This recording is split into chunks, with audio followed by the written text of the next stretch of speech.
Yung 5 maleta po na dinala doon sa Ilocos, dinala ni Sergeant Tobe at saka ni Boss Saldi. Para kanino naman yung dinala ninyo? Ang narinig ko po nun, sir, para kay President Marcos. Nandun ka ba nung i-deliver? Kami po kasi yung nagla doon sa Delta Gate, sir, at si Sergeant Tobe ang kasama ni Boss Saldi na pumunta sa Ilocos. Kami po yung nagdala sa Delta Gate, then si Sergeant Tobe at saka ni Boldy ang nagdala po doon sa Ilocos. Saan sa Ilocos? Ako po si Belnard Tube. Ah. Sa Paway Kayo po, yung Your magkasama, Honor. yung dalawa kayo, pumuntang Ilocos. Yes Yung po. mga retrato pa ng eroplano. Yung nag-receive lang po kung sino po doon sa Paway po nag-receive po. Alam niyo yung address o yung bahay, kahit barangay lamang? Your Honor, hindi po kasi gabi po kami dumating ni Kong Saldi doon sa area po. Pero kasama ko si Kong Saldi. Alam niyo po kung ano po yung exact address nun. Anong itsura? Naka-U ma'am, nakatabi po ng lake, yung lugar po. Tabi ng lake o tabi ng dagat?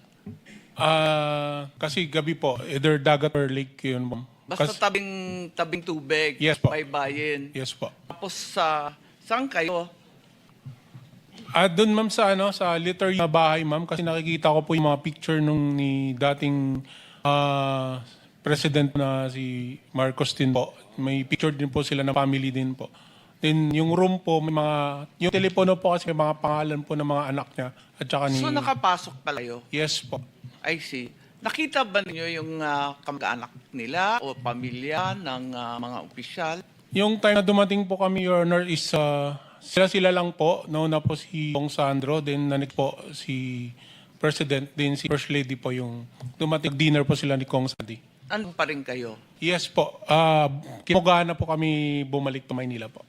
Kailan kayo nagpa-picture? Nakita ko may mga retrato pa kayo eh. Natandaan ko 2022 pero di ko matandaan yung... Pero that was the same visit nung nagtid kayo ng Yes maleta. po, yes, Your Honor. Because I've seen them before, but I'm not certain that they've been submitted officially to the committee and to the chairman. Yung picture po ni Sergeant Tube, nakasama si Congressman Sandro, and then, may picture po pero hindi ko sinama dyan. Meron din po siyang picture nakasama si BBM. Pero hindi ko rin po sinama sa affidavit. Kailan ninyo isasubmit yung mga larawan, mga pictures o video kaya na lalong magpapatibay nung inyong sinasabi sa umagang ito? Pagkatapos po nito, Your Honor, ay iipunin namin sa isang USB. Nag-umpisa na kami